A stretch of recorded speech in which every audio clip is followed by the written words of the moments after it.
Louvado seja nosso Senhor Jesus Cristo. Nós vamos dar continuidade à nossa reflexão sobre Maria Santíssima, nosso 37º encontro. Estamos trabalhando a questão de Cirilo de Alexandria com Nestório, a questão do Concílio de Éfeso, 431, que não foi resolvido, mas em 433 nós temos essa fórmula de união, que é a confissão de fé. Como nós vamos ver, essa confissão de fé, que colocou paz a essa questão de Nestório. Essa fórmula de união entre Cirilo de Alexandria e João de Antioquia. Esta fórmula que nós vamos ver de fé foi proposta por João de Antioquia. Este era porta-voz dos bispos orientais. Então aqui tem toda uma reflexão dos bispos e seus teólogos sobre a questão de Nestório. E assim se fecha a polêmica do Concílio de Éfeso de 431 d.C. com a questão nestoriana.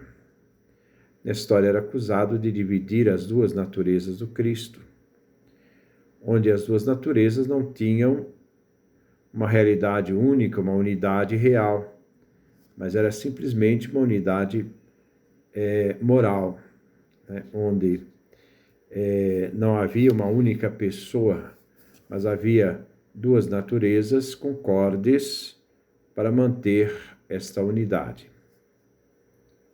Se concordava, o divino queria estar unido à humanidade, a humanidade queria estar unida à divindade. Não é essa a realidade. Há uma unidade perfeita e completa. Então, afirma essa fórmula de união. Começam os bispos. De que modo pensamos, ele fala na primeira pessoa do plural, porque ele fala através de um corpo dos bispos e das suas igrejas correspondentes. É a fé dos bispos, mas é a fé que os bispos professam em suas igrejas. Então se mantém essa unidade de fé com as comunidades, as igrejas apostólicas, as igrejas fundadas pelos apóstolos, as igrejas fundadas pelas igrejas apostólicas e assim, dando assim essa continuidade daquilo que se professa. Então, de modo que pensamos e nos pronunciamos. Isto é uma realidade pensada, refletida e agora pronunciada, tendo em vista a unidade da igreja. A respeito da Virgem, então aqui está a questão de Maria, que deu à luz a Deus, isto é, ela é mãe de Deus, Theotokos. Então, eles vão fazer um pronunciamento que foi pensado e refletido, e agora eles pronunciam a respeito da questão da Virgem Maria, que deu à luz a Deus. E de modo ele usa uma palavra interessante, em uma nação. Isto é, de modo que, ao se fazer um ser humano, ao se tornar humano, de modo que, da realidade do ser humano, do Filho de Deus, isto é, a humanidade do Filho de Deus.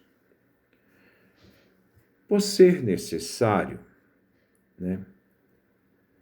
não a modo de acréscimo, porque eles não querem acrescentar nada àquilo que já foi professado pela Igreja, mas no sentido de plena certeza, porque eles partem da consciência real da fé, da certeza real daquilo que se professa, o explicaremos brevemente. Assim como desde o início o recebemos das Divinas Escrituras. Então, o fundamento das Divinas Escrituras como base fundante daquilo que se crê. Então, é muito importante que essas realidades tenham como fundamento a Sagrada Escritura. e, ao mesmo tempo, né, da tradição dos Santos Padres. Essa tradição dos Santos Padres faz em referência ao Concílio de Nicéia, vamos ver ainda. Não acrescentando absolutamente nada à fé. Quer dizer, é suficiente aquilo que já foi professado pela fé em Nicéia. É suficiente, basta. Não vai se acrescentar nada, vai se esclarecer, simplesmente. Nós lembramos que o Concílio de Nicéia, ele definiu, né, com os 318 padres, ele definiu a verdadeira divindade, né, do Filho de Deus. O Filho é Deus com o Pai. Ele é da mesma natureza, ele é consubstancial ao Pai. Então, dentro disso, Jesus, o Filho de Deus, é verdadeiramente Deus. Essa foi a questão da definição do Concílio de Nicéia. Então, não acrescentando absolutamente nada à fé, expostas então pelos padres de Nicéia, né? Então, nós temos aqui as duas fontes. As fontes da fé que se professam, que vêm da Escritura, da Sagrada Escritura, que dá a norma para o entendimento da fé em Cristo Jesus, o fundamento, como também dos Santos Padres, na definição do Concílio de Nicéia em 318, depois de Cristo. Eu dizia para vocês, lá se definiu a divindade do Filho em relação ao Pai. O Filho é da mesma natureza do Pai. Não é uma natureza diferente, mas é da mesma natureza do Pai. Segue, então, a confissão de fé comum dos bispos, né, através dessa fórmula de união que nós encontramos em 400, né, no caso 433, que diz o seguinte: então, é a fé comum dos bispos, centro e unidade visível do único Deus invisível. É uma questão da teologia antiga. A teologia antiga é o seguinte: a igreja só podia ter um bispo, e ainda vale isso, esse critério ainda vale. Uma igreja não podia ter 2 bispos. Isso cria uma anomalia, porque quando nós analisamos Santo Inácio de Antioquia, a importância de ver na unidade visível do bispo, era um bispo para cada igreja, esta unidade do bispo, nós vimos que o bispo era a visibilidade da unidade divina, porque é função do bispo gerar esta unidade. Não se pode ser igreja sem o bispo. E o bispo não pode ser igreja sem os fiéis, sem o seu presbitério, né? Então diz o seguinte: confessamos, portanto, primeira pessoa do plural, é a fé da igreja.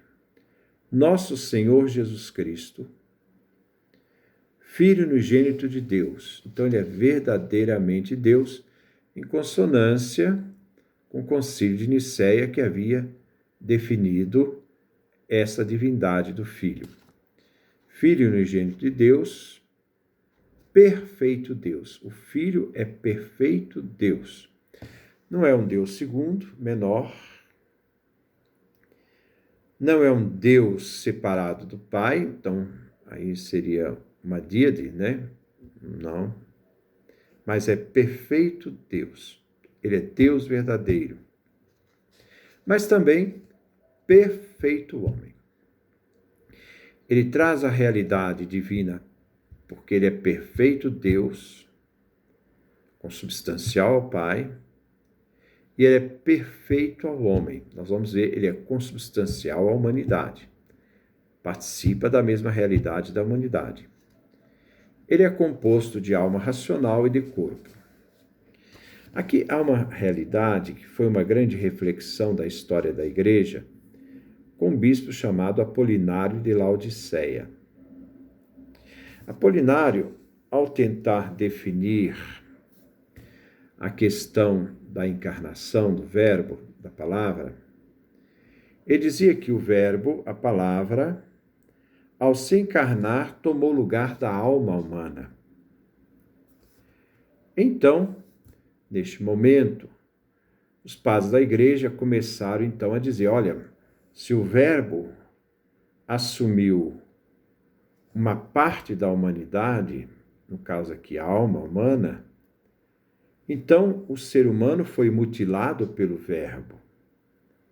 E o ser humano não foi salvo, porque o ser humano não é só corpo, o ser humano é uma realidade complexa. Lembrando que já falei para vocês da primeira carta de São Paulo aos Tessalonicenses, capítulo 5, 23. O ser humano é corpo, alma e espírito. Se faltar um desses elementos, nós não temos mais o ser humano. A teologia judaica diz, o ser humano é um ser vivo pensante, né? Também são 3 realidades que compõem uma unidade inseparável para definir o que é o ser humano. Então, Apolinário dizia, olha, vocês, o Verbo, a palavra, ao se encarnar, tomou o lugar da alma humana.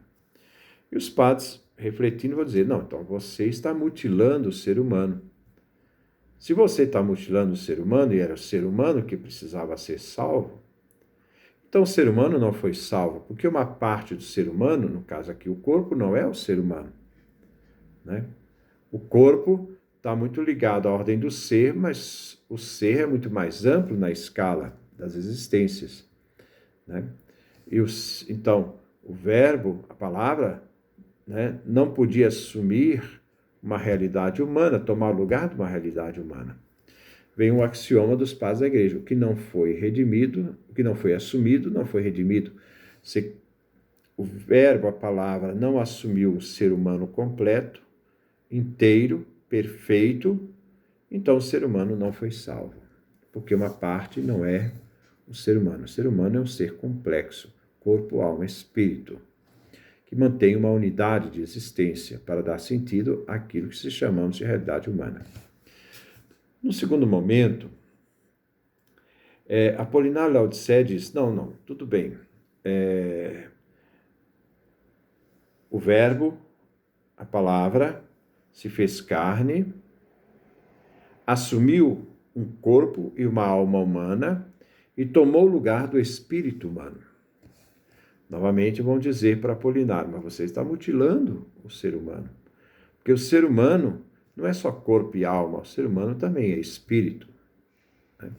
Era preciso que o Verbo, a palavra, né, ao se encarnar, assumisse um ser humano completo, porque era o ser humano completo que precisava ser salvo, e não uma parte do ser humano. Esta questão, ela foi praticamente resolvida, mas embora depois esse padre da igreja vai ter um certo problema também, com Marcelo de Ancira. Marcelo de Ancira vai dizer o seguinte, não, o Verbo se fez carne, mas como nós vamos entender essa carne? Então o Verbo, a palavra, se fez um homem completo, de corpo, alma e espírito. É chamado, uma linguagem meio triste, meio feia, chama antropos-cristologia. O Verbo, né? O Verbo assumiu um ser humano completo, né? Então, aí foi resolvido esse problema. Então, por isso que o concílio, o resultado do concílio desta fórmula de união, afirma para nós, né? O homem completo, ser humano completo, de alma racional, alma espiritual e de corpo. Antes do século, o Verbo, palavra, foi gerada do Pai segundo a divindade. Então, a geração do Filho é eterna. A geração do Filho está na ordem da eternidade, não da ordem do tempo. Porque se estivesse na ordem do tempo, o Filho seria criatura, não seria Deus. Porque o tempo é uma categoria das criaturas, não é a categoria de Deus. Deus é eterno. Então, o Filho foi, então, neste momento, gerado pelo Pai, segundo a divindade, antes de todos os séculos. Então, ele é divino e não é temporal, né? Até Santo Atanásio confessava o seguinte, que o Pai, ele é princípio ontológico do Filho, isto é, está na ordem do ser, né? Porque a realidade Pai e Filho dá esse sentido, né, ontológico. Mas o Pai e o Filho não é princípio cronológico, não está na ordem do tempo, né? Mas ele está na ordem da eternidade. E continua, então. Antes do século, gerado do Pai, segundo a divindade. No fim dos tempos, nascido por causa de nós e nossa salvação da Virgem Maria. Presta atenção na palavra fim dos tempos. O nascimento de Jesus, a concepção de Jesus, já é o fim dos tempos. Porque aquilo que os judeus esperavam para o fim da história, para nós cristãos, ela já se faz presente na história, com a realidade desta encarnação do Verbo, do anúncio de Cristo do Reino de Deus, do mistério da cruz e ressurreição. Aqui está a realidade do fim dos tempos. Então, a realidade dos fim dos tempos não é uma coisa que vai acontecer no fim da história, mas é uma coisa que já aconteceu, já feriu a história, já é presente na história. Então, nós podemos viver no hoje aquilo que se esperava no fim, porque aquilo que se esperava no fim já é uma realidade presente na história e vivida pela fé. Então, no fim dos tempos, talvez eu não tenha tempo aqui de explicar isto dentro do projeto de Cristo, do anúncio do Reino de Deus, que é muito interessante também. Por causa de nós, em razão de nós e da nossa salvação. Em razão de nós, seres humanos, mas com o objetivo da salvação do ser humano, né? Nasceu da Virgem Maria. A importância de Maria nesta obra da salvação, nesta obra da redenção, nesta obra da encarnação, segundo a humanidade. Aqui o João de Antioquia propõe, também vai ser assinado por Cirilo de Alexandria, essa dupla consubstancialidade que existe entre Pai, né, entre a humanidade e a divindade. Então, o Filho, o Verbo quando se encarna, o Verbo que se encarnou, a palavra que se fez carne, aquele ali, ele é consubstancial ao Pai segundo a divindade. Ele não perde a divindade ao se unir à humanidade. Ele mantém a sua realidade, a sua unidade com o Pai. Então, ele é consubstancial ao Pai na sua divindade. Mas ele também é consubstancial a nós na humanidade, porque ele é verdadeiramente humano, ele é verdadeiramente Deus. Então, ele participa dessa realidade humana, da consubstancialidade humana, participa dessa realidade da natureza humana plenamente, como participa dessa natureza divina plenamente com o Pai. Então, no fim dos tempos, nasceu por causa de nós e para a nossa salvação. Aconteceu, de fato, a união das duas naturezas. É uma realidade. As duas naturezas se uniram e por isso, se formando uma única pessoa, e por isso nós confessamos um só Cristo. Não são dois Cristos, o Cristo do Pai e o Cristo de Maria, não. Um só Cristo, um só Filho, não existe o Filho de Deus e o Filho de Maria, mas um só Filho de Deus e Maria, um só Senhor. Não existe o Senhor da divindade, o Senhor da humanidade, não. Um só Senhor. Uma unidade, pessoa e Senhor. Então, ele é um só Cristo, um só Filho, um só Senhor, de Deus e Maria. Segundo este conceito de uma união sem confusão. A união que se realiza, né, entre o divino e o humano, numa unidade de pessoa em Jesus Cristo, é sem confusão. Não há confusão, elas são distintas. confessamos a Santa Virgem, Mãe de Deus. Maria é Mãe de Deus, né? Então, confessamos a Santa Maria, a Santa Virgem, Mãe de Deus. Portanto, Deus, o Verbo, foi encarnado, humanado, se fez humano, né? Desde a concepção em Maria. E o Verbo se uniu desde a concepção, né? Esse Verbo se uniu a si mesmo, o templo, a dimensão humana, que dela o Verbo recebeu, né? Então, de Maria, o Verbo recebeu esta humanidade. Quanto às expressões evangélicas e apostólicas que dizem respeito ao Senhor, sabemos que os teólogos aplicam algumas indiferentemente como referidos a uma única pessoa. Então, quando a gente olha nos evangelhos, nós vemos certas ações de Jesus Cristo que está se referindo a uma única pessoa, simplesmente a pessoa, a unidade do Senhor, a unidade do Cristo divino e humano, né?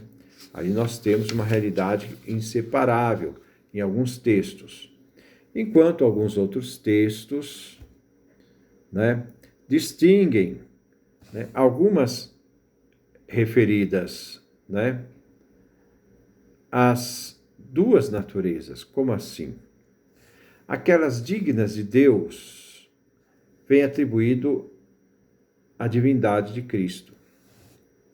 Então, quando Jesus ressuscita Lázaro, quando Jesus multiplica os pães, quando Jesus caminha nas águas, aqui se faz uma referência a uma realidade não separando, né, de que ali está manifestada a transfiguração, ali está manifestada a divindade de Cristo, né? E aquelas realidades mais humildes está ligada à sua humanidade. Isto é, quando Jesus se compadece, quando Jesus chora o seu irmão, chora pela morte de Lázaro e a incredulidade das pessoas. Essas realidades, né, são atribuídas à realidade da humanidade.